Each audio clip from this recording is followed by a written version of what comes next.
الحمد للہ وحدہ والصلاة والسلام علی من لا نبی بعدہ اما بعد فاعوذ باللہ من الشیطان الرجیم بسم اللہ الرحمن الرحیم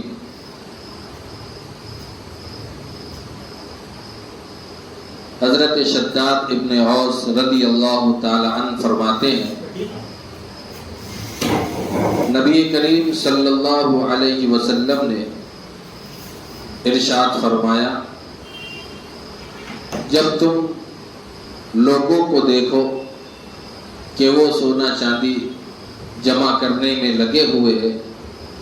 تو تم ان کلمات کے خزانوں کو جمع کرو، جس میں پہلی بار اللہ کے نبی صلی اللہ علیہ وسلم نے یہ ارشاد فرمائی اللہم انی اسألک الثبات فی الامر، اے اللہ میں آپ سے تمام امور میں استقامت کا سوال کرتا ہوں، استقامت کی دعا کرتا ہوں۔ اس پہلے جملے پر پچھلی ویڈیو میں گفتگو ہو چکی ہے۔ دوسری بات، اللہ کے نبی صلی اللہ علیہ وسلم نے جو ارشاد فرمائی وہ یہ ارشاد فرمایا ہے والعزیمۃ علی الرشد، رشد کہتے ہیں ہدایت کو، نیکی کو۔ اللہ کے نبی صلی اللہ علیہ وسلم نے فرمایا کہ اے باری تعالیٰ آپ مجھے ہدایت، نیکی کے راستے کا عزم عطا فرما دیجیے، پختگی عطا فرما دیجیے۔ بعض مرتبہ ہوتا ہے کہ انسان کچھ اعمال کرنا چاہتا ہے، انسان کسی کو دیکھ کر اس کے دل میں داعیہ پیدا ہوتا ہے کہ وہ بھی کچھ ایسے کام کر جاوے جو اللہ کو راضی کرنے والے اور اس کی خوشنودی کے حاصل کرنے والے ہو، لیکن ہمت ساتھ نہیں دیتی، آدمی ارادہ نہیں کر پاتا، اس کا حوصلہ نہیں بن پاتا۔ اور یاد رکھیں اللہ رب العزت کے حوصلے کے دیے بغیر، توفیق کے دیے بغیر انسان کچھ نہیں کر سکتا۔ بعض مرتبہ انسان کسی بندہ مومن کو مسجد میں مسلسل قرآن پڑھتا ہوا دیکھتا ہے، اس کے دل میں بھی داعیہ پیدا ہوتا ہے اس کی اس اچھی زندگی پر کہ یہ اللہ کا بندہ مسلسل اللہ کے کلام سے لگا ہوا ہے، اس کے دل میں بھی داعیہ پیدا ہوتا ہے، لیکن وہ ہمت نہیں کر پاتا۔ یہ جانتا ضرور ہے کہ اس کام کا اجر ملنے والا ہے، اس کا بہت بڑا ثواب ہے، اللہ رب العزت کی یہاں اس کی بڑی قدر و منزلت ہے، اس کام کے کرنے کے اندر اللہ رب العزت کی خوشنودی ہے، لیکن کیا کرے وہ عزم نہیں کر پاتا۔ اسی بنیاد پر اللہ کے نبی صلی اللہ علیہ وسلم نے سکھایا ہے ہمیں کہ تم اللہ رب العزت سے عزم مانگو، اللہ رب العزت سے نیکی پر پختہ ارادہ مانگو کہ اللہ میں آپ سے نیکی کے اوپر پختہ ارادے کا سوال کرتا ہوں، عزم کا سوال کرتا ہوں۔ یہ دوسری بات اللہ کے نبی صلی اللہ علیہ وسلم نے ارشاد فرمایا۔ تیسری بات اللہ کے نبی صلی اللہ علیہ وسلم نے ارشاد فرمایا اللہم انی اسألک شکر نعمتک، اے اللہ مجھے آپ کی نعمتوں پر شکر کرنے کی توفیق عطا فرما دیجیے۔ یہ وہ الفاظ ہیں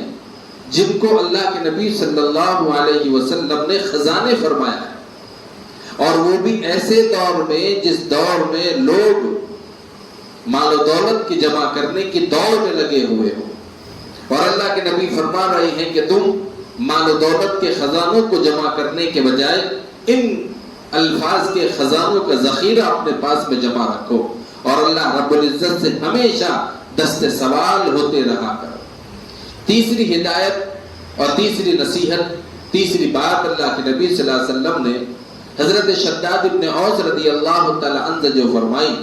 وہ یہ فرمائی کہ اے اللہ مجھے آپ کی نعمتوں پر شکر کرنے کی توفیق عطا فرما دیجیے۔ انسان کی فطرت ہے، اور ایسے بھی قرآن کریم نے ارشاد فرمایا ہے کہ انسان بڑا جلد باز ہے۔ انسان پر ہزار اللہ رب العزت کی نعمتیں، اس کے احسانات برسات کے پانی کے قطروں کی طرح برستی ہے، بلکہ اس سے کہیں زیادہ برستی ہے۔ لیکن جہاں کہیں انسان کو کچھ تکلیف پہنچ جاتی ہے، کوئی صدمہ پہنچ جاتا ہے، کوئی مصیبت پہنچ جاتی ہے، تو فوراً انسان ناشکری کرنے لگتا ہے۔ اور شیطان کا تو یہ کام ہے کہ شیطان انسان کو ناشکری کے ذریعے سے اللہ رب العزت سے دور کرنا چاہتا ہے، شکوے شکایت کرنا چاہتا ہے۔ ہمیشہ جو انسان اس کا شکار ہو جاتا ہے، آپ نے دیکھا ہوگا کہ اکثر وہ انسان ہمیشہ یہ جملے کہتے رہتا ہے، میرے ساتھ ایسا کیوں ہو گیا، یہ معاملہ میرے ساتھ کیوں بنا۔ ہمیشہ وہ اللہ رب العزت کے اوپر اللہ کی عطا کردہ نعمتوں کے باوجود ایک چھوٹی سی مصیبت کے آ جانے پر شکوے شکایت کرنے لگ جاتا ہے۔ اس لیے اللہ کے نبی صلی اللہ علیہ وسلم نے امت کو سکھایا ہے کہ تم اللہ رب العزت سے اس کی نعمتوں پر شکر گردانی کی توفیق مانگا کرو۔ یاد رکھو، اللہ رب العزت کی توفیق کے بغیر انسان شکر نہیں کر سکتا۔ اللہ رب العزت کی توفیق کے بغیر انسان کے اندر یہ جذبہ پیدا نہیں ہو سکتا۔ آج کے اس پرفتن دور میں جہاں پر زندگی مشین کی طرح کام کر رہی ہے، انسان دوسروں کی دوڑ میں، دنیا کی دوڑ میں اپنے آپ کو اسی طرز عمل پر چلانے کے لیے تیار کر رہا ہے۔ یقیناً ایسے ماحول کے اندر حالات اور مصیبت میں ناشکری کے جملے زبان پر آنا کوئی مشکل بات نہیں، لیکن ایک مسلمان کا وتیرہ ہے، اللہ کے بندے کا طریقہ ہے کہ وہ ہمیشہ اپنے پروردگار کے سامنے دست سوال ہوتا رہے، اس سے مانگتا رہے، اس کے سامنے التجا کرتا رہے کہ اے باری تعالیٰ، یقیناً آپ نے بے شمار نعمتیں عطا فرمائی، میں آپ سے آپ کی نعمتوں کے اوپر شکر کرنے کی توفیق کا سوال کرتا ہوں۔ حضرت مولانا مفتی شفیع صاحب رحمۃ اللہ علیہ فرمایا کرتے تھے کہ ان کے ایک استاد محترم تھے حضرت مولانا ظفیر صاحب علیہ الرحمہ، جن کو میاں جی کہا جاتا تھا۔ ایک مرتبہ حضرت مفتی شفیع صاحب ان کی خدمت کے اندر پہنچے، وہ بخار میں مبتلا تھے اور بخار بھی بدن تپ رہا تھا، اتنا بخار۔ جب مفتی صاحب ان کے پاس پہنچے، کہا کہ استاد جی کیا حال ہے؟ تو حضرت مفتی صاحب نے فرمایا، بھائی شفیع، اللہ کا شکر ہے میری آنکھیں بروبر کام کر رہی ہے، میرے کان بروبر کام کر رہے ہیں، میری زبان بروبر کام کر رہی ہے، میرا دماغ بروبر کام کر رہا ہے، میرے اعضاء و جوارے بروبر کام کر رہے ہیں، تمام بدن مکمل طریقے سے بروبر کام کر رہا ہے، بس یہ تھوڑا سا بخار ہے، اللہ تعالیٰ سے دعا کرو کہ اللہ تعالیٰ اس کو بھی دور فرما دے۔ یعنی آپ اندازہ لگائیں کہ اللہ تعالیٰ نے جتنی نعمتیں ان کو عطا فرمائی تھی، پہلے انہوں نے ان کا تذکرہ فرمایا، اور ایک غم اللہ تعالیٰ کی طرف سے ان پر عطا فرمایا گیا تھا، تو انہوں نے کس طریقے سے اس کو پیش کیا کہ پہلے نعمتوں کا، کہ اتنی نعمتوں کے اندر تو میں ہوں، یہ ایک بخار ہے، اس کے لیے بھی دعا کر دو کہ اللہ اسے بھی دور فرما۔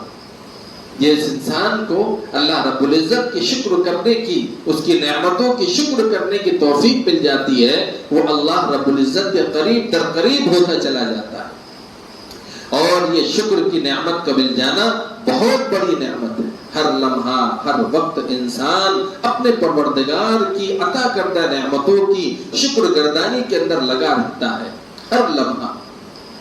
مثال کے طور پر اگر کھانا سامنے آ جائے،